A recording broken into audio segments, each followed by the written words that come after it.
கர்த்தருடைய தாசன், நான் மதிக்கும் ஒரு கர்த்தருடைய தாசன் ஊழியர். ஆனால் செய்திதான் ஒரு எதிர்பார்த்து வந்த அளவுக்கு ஏற்ற ஒரு செய்தி இல்லாமல் போய்விட்டது. அருமையான மிஷனரி ஊழியம், அதை தாங்க வேண்டும். அநேகர் சொன்னார்கள், நாங்கள் எதிர்பார்த்து வந்தோம் ஈஸ்டர் செய்தி என்று, ஆனால் அது கிடைக்கவில்லை என்று. கர்த்தர் மைமையான காரியங்களை செய்வார். கர்த்தருடைய சமூகத்திலே நாம் கூடி வரும்பொழுதெல்லாம் நம்முடைய வாஞ்சி அறிந்த தேவனை சந்திக்க வல்லவராக இருக்கிறார். அதனால யாரும் சோர்ந்து போக வேண்டாம். அந்த ஊழியருக்காக நாம் ஜெபிப்போம். மிக அழகாக நான் மதிக்கும் ஒரு நல்ல ஊழியர், வட இந்தியாவிலும் மற்ற பகுதியில் நல்ல மிஷனரி ஊழியம் செய்து கொண்டு இருக்கிறார்கள். அவருடைய வாஞ்சையை பகிர்ந்து கொண்டார்கள். கர்த்ததாமே ஆஸ்வதிப்பாராக. இப்பொழுதும் அருமையான பால்சாமி அவர்கள் நடத்தும் பொழுது அவர் சொன்னார், ஜீவிக்கிறார் நம்முடைய தேவன், ஜீவிப்பது உயிர்த்தெழுந்த தேவன் இன்னும் நம்மத்திலே ஜீவிக்கிறவராக இருக்கிறார் என்று. ஆமென். அவன் எந்தெந்த காரியத்தில் ஜீவிக்கிற தலைப்பை மட்டும் நான் சொல்லுகிறேன். பின்பாக ஒரு செய்தியை ஒரு நாள் பகிர்ந்து கொள்வோம். தன்னுடைய பிள்ளைகள் மத்தியில அவர் இன்றும் ஜீவிக்கிறார். பாடுகள் வேதனைகளுக்குள்ளாக கடந்து செல்லும் பிள்ளையுடைய ஜீவியத்தில் அவர் இன்னும் ஜீவனுள்ள தேவனாக இருந்து அவருடைய கண்ணீரை துடைக்கும் தேவனாக இருக்கிறார். எங்கெங்கு ஜெபம் உண்டோ அங்கு அவர் ஜெபிக்கிறார். கர்த்ததாஸ் நடத்தும் பொழுது சொன்னார்கள், ஜெபிக்கும் பொழுது ஆம் ஜெபம். முக்கியமாக ஒரே ஒரு ஓமை மட்டும் நான் சொல்லி கடந்து சொல்லுகிறேன். பெற்றோர்கள் தன்னுடைய வாலிப பிள்ளைகளுக்காக இப்பொழுது மிகவும் கவரப்படுறதை நான் அறிந்திருக்கிறேன். சில பிள்ளைகள் இப்பொழுது படிப்புக்காக வெளிநாட்டுக்கு கடந்து செல்ல இருக்கிறார்கள். நீங்கள் அவளுக்காக ஜெபிக்கிறீர்கள், அவருடைய எதிர்காலம் எப்படி இருக்குமோ என்று. ஒரு கர்த்தருடைய தாசன் ஹட்சன் டெய்லருடைய குடும்பத்தில் நடந்த காரியத்தை சொல்லி நான் கடந்து சொல்ல விரும்புகிறேன். அவருடைய தாய் தன்னுடைய 18 வயது ஹட்சன் டெய்லருக்காக மிகவும் பாரத்தோடு ஜெபிப்பார்கள். ஆனால் அவனோ ஒரு ஊதாரி, பெற்றோருடைய சொல்லை கேட்காதவன். ஒரு நாள் தன்னுடைய தாயார் அவருடைய தங்கை வீட்டுக்கு கடந்து சென்ற பொழுது ஹட்சன் டெய்லர் தன்னுடைய தாப்பன் அவருடைய படிப்பறைக்குள்ளாக வந்து அங்கே இருக்கும் புத்தகங்கள் பேப்பர்களை பார்த்து கொண்டிருக்கும் பொழுது ஒரு டிராக்ஸ் அவனுடைய கரத்தில் கிடைத்தது. அதை எடுத்து அவன் சுவிசேஷ கைப்பிரதி எடுத்து அவன் வாசிக்க ஆரம்பித்த பொழுது தேவ ஆவியானவர் அவரை தொட்டான். அந்த இடத்தில் தானே முழங்கால் ஒரு 3 மணி நேரம் இந்த காரியம் நடந்திருக்கிறது. கதறி தன்னுடைய சமூகத்தில் தெய்வ சமூகத்தில் ஒப்பு கொடுத்தார். இந்த காரியத்தை தன்னுடைய பெற்றோருக்கு தாய்க்கு தெரிவிக்க வேண்டும் என்றால் அந்த காலத்தில் எந்த வசதிகள் இல்லை. தாயார் 4 நாள் கழித்து திரும்பி வந்த பொழுது ஹட்சன் டெய்லர் ஓடி சென்று அவரை அணைத்து கொண்டு நடந்ததை சொன்ன பொழுது தாய் முகம் ஏற்கனவே பிரகாசித்திருந்தது. சொன்னார்கள், மகனே, இதை நான் ஏற்கனவே அறிவேன் என்று. எப்படி என்று கேட்ட பொழுது, எந்த நாளிலே நீ தேவனுக்கு ஒப்பு கொடுத்தாயோ அதே நேரத்தில் தாயார் உனக்காக பாரத்தோடு ஜெபித்து கொண்டிருந்தேன். ஆனால் இத்தனை நாள் இல்லாத ஒரு தெய்வ பிரசன்னத்தை, கரத்தை நான் உணர்ந்தேன். அப்பொழுதே தெரியும் என் ஜெபம் கேட்கப்பட்டது என்று. அதனால பிள்ளைகளுக்காக ஜெபிக்கும் பெற்றோர்களே, ஒரு நாளும் நீங்கள் சோர்ந்து போய்விட வேண்டாம். அவளுக்காக ஜெபிக்கும் ஜெபம் ஒரு பொழுதும் வீணாக போகாது. நம் பிள்ளைகள் தேவரால் போதிக்கப்பட்ட பிள்ளைகள், கர்த்தருடைய கரமகளோடு இருக்கிறது. ஆமென். கர்த்தர் பெரிய காரியங்களை செய்வார். மோசஸுடைய பிள்ளைகள்லாம் படிக்க போறாங்க. But be careful. கர்த்தர் உங்களுடைய ஜெபத்தில் பெற்ற உங்களை வளர்த்திருக்கிறார்கள். வாலிபத்தங்கள் முன்பாக உட்கார்ந்துருக்கிறீங்க. போதிக்கப்பட்ட டேனி இன்னைக்கு அவனுடைய பேரை கேட்டதும் சொன்னது, கர்த்தர் நாமத்துக்கு ஸ்தோத்திரம் உண்டாகட்டும். இப்படித்தான் பிள்ளைகளுக்கு சொல்லி அவர்கள் வளர்க்க வேண்டும். அடுத்து கிறிஸ்தவ சேவை எங்கு உண்டோ அங்கு ஜெபிக்கிறார். தெய்வ சமூகத்திலே தெய்வங்களோட கிருபையாக கொடுத்திருக்க இது நிறைய பாயிண்ட் வந்து பின்பாக நாம் ஒரு நாள் நாம் தியானிப்போம். அடுத்து கிறிஸ்துவின் நாமத்தில் யார் யார் பாடுகளை அனுபவிக்கிறார்களோ அவருடைய ஜீவியத்தில் அவர் ஜீவிக்கிறவராக கடந்து வருவதை நாம் காண முடியும். அருமையான குடும்பங்கள், கடந்த ஆண்டிலே தம்பி சாம் மற்றும் அவர்கள் குடும்பம் கடந்து சென்ற பாதை அறிவோம். கண்ணீரின் பள்ளத்தாக்குகள் கடந்தார்கள். ஆனால் அந்த நேரத்தில் தேவனுடைய கரம் கடந்து பலப்படுத்தி நிலைநிறுத்துவதாக இருந்தது. கண்ணீரின் பள்ளத்தாக்கை உருவ நடந்து நீரூற்றிக் கொள்கிறார்கள். மழையும் குளங்களை நிரப்பும் என்று பார்க்க உயிர்த்தெழுந்த தேவன் அந்த நாள் தானே ஒரு 4 பேருடைய பள்ளத்தாக்கை அவர் மாற்றுவதை காண முடியும். மகன் அம்மரியாடைய கண்ணீரை ஆனந்தமாக அங்கே மாற்றுகிறார். தன்னுடைய அங்கு மற்றும் எம்மாவு சீசர்களுடைய 2 பேர் நடந்து செல்லும் பொழுது அவருடைய புலம்பிலே மனக்லேசத்தை, அவருடைய சந்தேகத்தை அங்கு மாற்றுவதை, அவருடைய இதயத்தை கொழுந்து விட்டு எரியத்தக்கதாக செய்த காட்சியை அங்கு நாம் பார்க்கிறோம். மற்றும் பிரதான அப்போஸ்தலனாகிய பேதுரு மறுதலித்தவர், ஆனால் சோர்ந்தவர் மீண்டும் மீன் பிடிக்கப் போகிறேன் என்று சென்றவரை மீண்டுமாக பேதுருவே நீ நேசிக்கிறாயா என்று சொல்லி மீண்டும் மந்தைக்குள் அழைத்து பெரிய ஒரு பதவி கொடுத்த தேவன் நம்முடைய தேவனாக இருக்கிறார். தோமா சந்தேக, அவர் காயத்தை கண்டு நான் தொட்டாலுடைய வாரில் என் கையை இட்டாலுடைய நான் நம்ப மாட்டேன் என்று சொன்ன தோமாவுடைய அந்த காரியத்தை நீக்கப்பட மீண்டுமாக 8 நாளுக்கு தரிசனமாக நீ அவிசுவாசியாயிராமல் விசுவாசியாயிரு என்று தூக்கிவிட்ட தேவன் நாம் கடந்து சொல்லும் பாதை ஒவ்வொரு ஜீவியத்திலும் இவ்வாறு ஒரு பாடுகள், ஒரு பள்ளத்தாக்கு இருக்கலாம், அவிசுவாச குறைவு, பரிசுத்த குறைவுகள், மீறுதல் எல்லாம் இருக்கலாம். ஆனால் தெய்வ சமூகத்தில் வந்து கொடுக்கும் பொழுது நம்ம அதிலிருந்து தூக்கிவிட அருவலவராக இருக்கிறார்.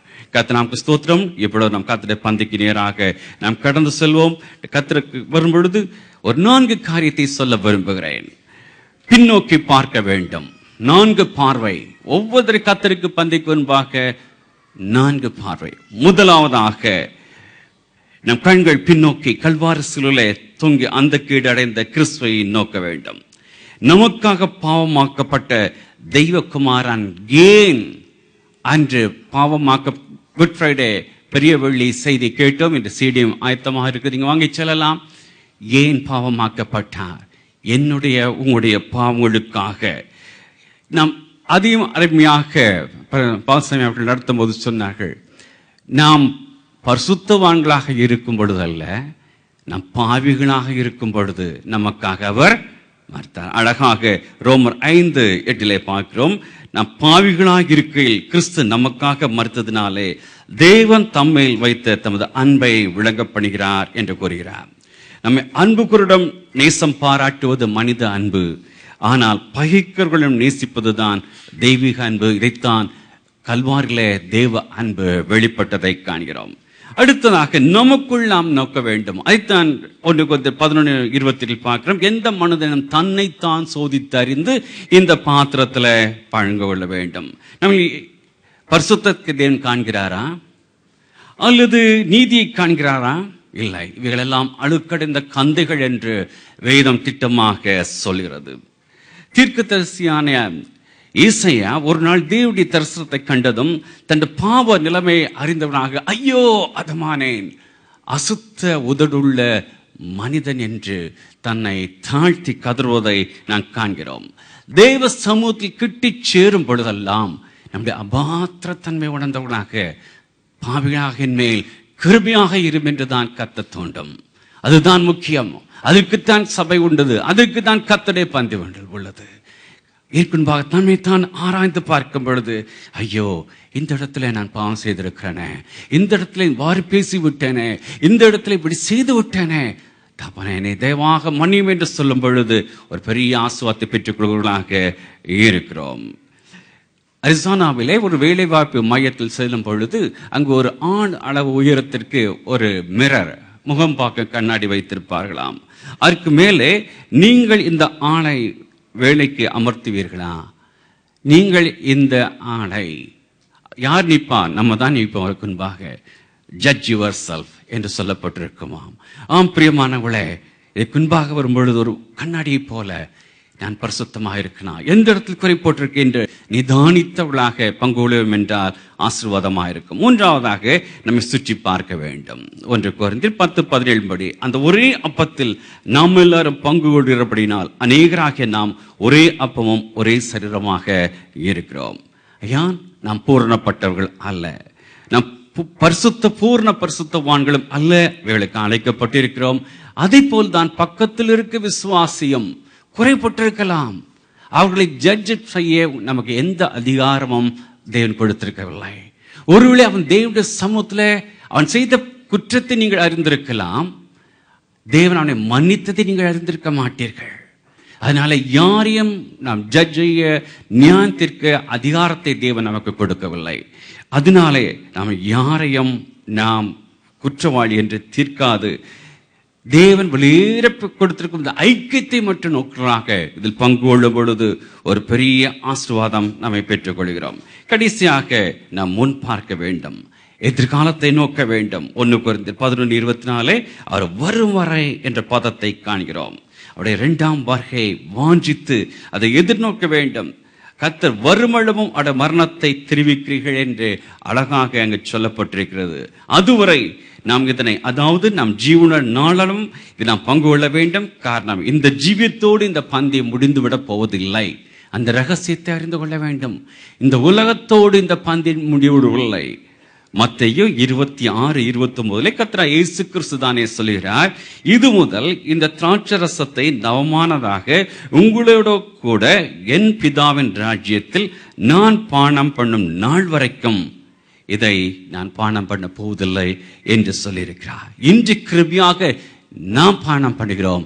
ஆனால் ஒரு நாளில தேவனுடைய பிரசன்னத்துல, அப்பா தேவ பரிசுத்த தேவனுடைய பிரசன்னத்துல அந்த ஆத்ம மனவானாகிய இயேசுவோடு கூட சேர்ந்து இதை நாம் பங்குள்ளதுனால இதன் மகத்துவத்தை உணர்ந்தவர்களாக, எதிர்பார்த்தவர்களாக, 2ஆம் முறையை வாஞ்சித்தவர்களாக இதில் பங்கு கொள்ளும் பொழுது கர்த்தர் பெரிய காரியங்களை செய்வார்.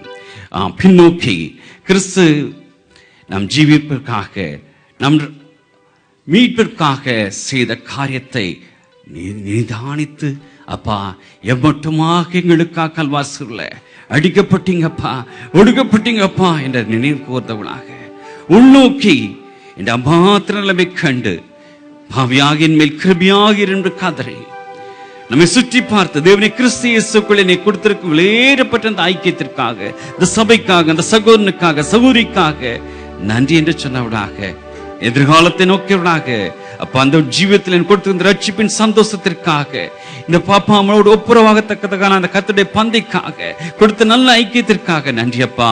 அதே நேரத்தில் என் மகிமையின் ராஜா ஒரு நாள் வந்து என்னை கூட்டி செல்ல போறீங்களே, அதுக்காக நன்றி என்று எதிர்பார்த்துக்கொண்டு நான் பங்கு கொள்ளும் பொழுது கர்த்தர் பெரிய ஆசீர்வாதத்தை கட்டளையிடுவார். தேவன் தாமே இந்த அப்பத்தையும் இந்த ரசத்தையும் நமக்கு ஆசீர்வாதத்தை கொடுக்கத்தக்கதாக துரை அவர்கள் ஜெபத்தை நம்மை நடத்துவார்கள். நல்ல ஆண்டவரே, இந்த அருமையான இந்த காலை வேளைக்காக ஸ்தோத்திரம். உடைய சமூகத்திலே கூடி உம்மை துதிக்க, ஆராதிக்க, உடைய வார்த்தைகளை ஆண்டவரை கேட்க கர்த்தர் கொடுத்த நல்ல தருணத்திற்காய் நாங்கள் நன்றி செலுத்துகிறோம். இப்பொழுது ஆண்டவரே, உம்முடைய சமூகத்துல ஆண்டவரை வந்து ஆண்டவரை திருவிருந்து எடுக்கும்படியாக எங்கள் ஒவ்வொருவரையும் நீர் தகுதிப்படுத்தும்படியா நாங்கள் ஜெபிக்கிறோம். ஆண்டவரே, இந்த நேரத்திலே நீர் எங்களுக்காக பட்ட பாடுகள், வேதனைகள், உம்முடைய தியாகங்கள், சிந்தின உம்முடைய ஒப்பற்ற இரத்தத்திற்காக, தியாகத்திற்காக நாங்கள் உள்ளத்தின் ஆழத்திலிருந்து நாங்கள் நன்றி செலுத்துகிறோம். தகுதி உள்ளவர்களாக நாங்கள் இந்த திருவிருந்திலே பங்கு பெற்று உமக்கென்று சாட்சியாய் வாழ, உம்முடைய நாம மகிமைக்காய் வாழ எங்களை தாழ்த்தி நாங்கள் அர்ப்பணிக்கிறோம். ஆண்டவரே, இயேசு கிறிஸ்து என்கிற ஈடு இணையற்ற நாமத்தில் ஜெபிக்கிறோம் எங்கள் ஜீவனுள்ள நல்ல பிதாவே, ஆமென். ஆயத்தமார்கள், முன் கடந்து வருங்கள்.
மரணாலே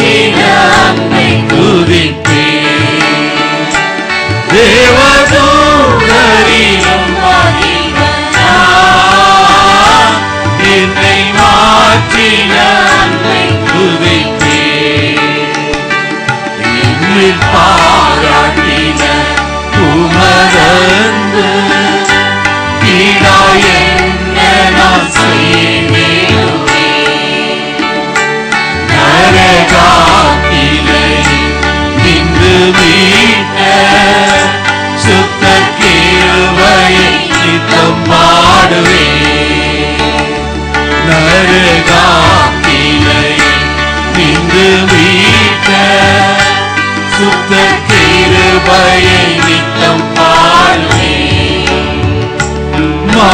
பாவியாம் என்னை நினைக்க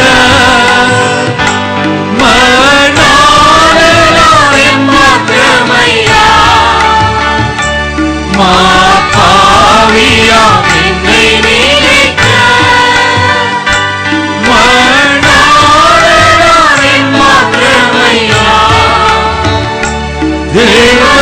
தேவதூதரிலும் மனிதனா என்னை மாற்றின அன்பை துதிப்பேன். தேவதூதரிலும் மனிதனா